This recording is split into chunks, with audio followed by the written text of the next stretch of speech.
without them, right, I would never be here. What they did on the roadside, I have no doubt, saved my life.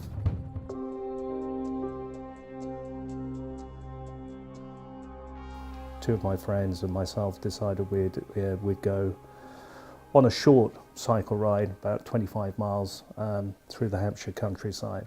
I remember stopping off at the Flower Pots in Cheriton, for a quick jar, and then heading off down through Owslebury village to a hill called White's Hill. White's Hill is a hill I'd never gone down before in my life. And I got to the top of the hill, and that's pretty much all I directly remember.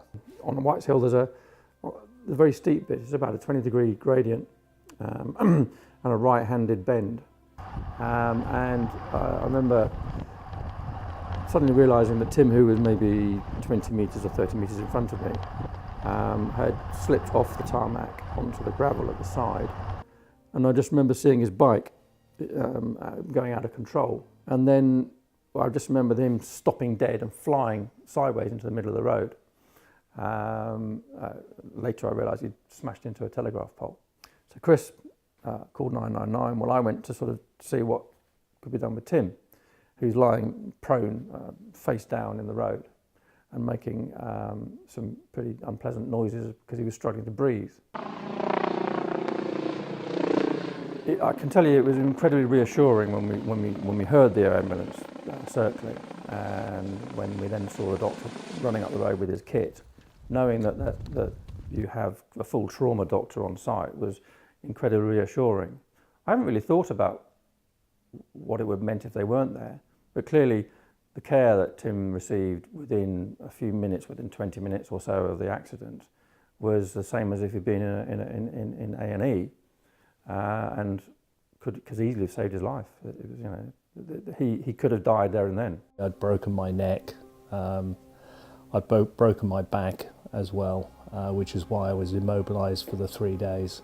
And apparently I'd broken pretty much all of my ribs, plus my left scapula. I'd had a bleed to the brain, and consequently I'd lost all of my short-term memory.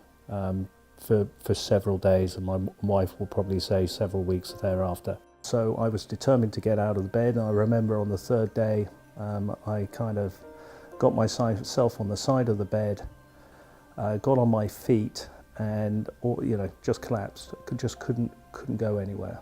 As soon as he moved, you could see he just couldn't move properly. He couldn't move his head, his neck, his shoulders, and was pretty much confined to a chair. With a neck brace on, because the neck injury was, I believe, quite serious and a bit unstable for a while. Clearly, because we found out later he was doing about 30 miles an hour. When you stop dead from 30 miles an hour, it doesn't do you any good. I would say the air ambulance, being a totally charitable organisation, right? For me, it was one of the most important things that I did get back on my bike, and fundraise, for them. I organised a London to Paris cycle ride. I set a target of £25,000. The ride raised itself about £12,500. We have a fundraising event that we will be scheduling, very shortly. And I'm very confident that we'll raise the rest.